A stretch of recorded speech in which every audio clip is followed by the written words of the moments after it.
આ વરસતા વરસાદમાં જો ગરમા-ગરમ બટેકાવડા મળી જાય તો બીજું શું જોઈએ. બધા ગુજરાતીઓના ફેવરેટ હોય છે બટેકાવડા, પણ ફરસાણવાળાની દુકાન ઉપર કે લગ્ન પ્રસંગમાં બને એવા ઘરે નથી બનતા.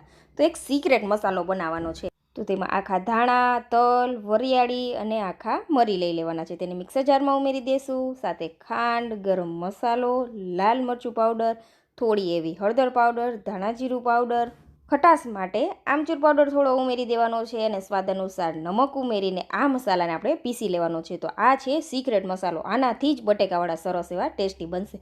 તો આપણે અહીંયા બાફેલા બટેકા લીધા છે, તેને મેશ કરી દઈશું. તેની અંદર આદુ, મરચાં અને લીલા ધાણા ઉમેરી દઈશું. પછી આપણે જે મસાલો તૈયાર કરેલો તે મસાલો ઉમેરીને સરસ મિક્સ કરી દઈશું. આ મસાલો ઉમેરશો એટલે બીજું કોઈ જ વસ્તુ ઉમેરવાની જરૂર નહીં પડે.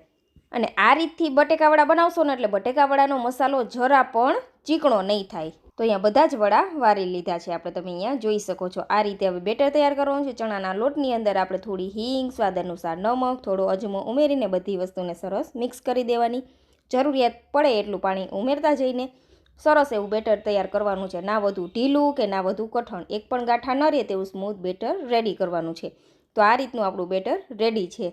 હવે તેની અંદર મીઠા સોડા અને થોડો લીંબુનો રસ ઉમેરી દેવાનો છે. આનાથી ખાટા નહીં થાય વડા, પણ સરસ એવી જાડી પડશે.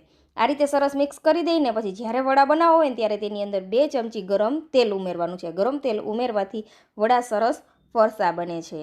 તો અહીંયા બેટર સરસ ફૂલી ગયું છે, તમે અહીંયા જોઈ શકો છો. હવે તેલ ગરમ જ છે એટલે તેની અંદર આ રીતે વડા ઉમેરી દેવાના છે લોટમાં કોટ કરીને. તો ખૂબ જ સરસ એવા ટેસ્ટી એવા ગરમા ગરમ બટેટા વડા રેડી છે. 2 થી 3 મિનિટ માટે આ રીતે ઉલટ પુલટ કરીને તેને સરસ તળી લેવાના છે.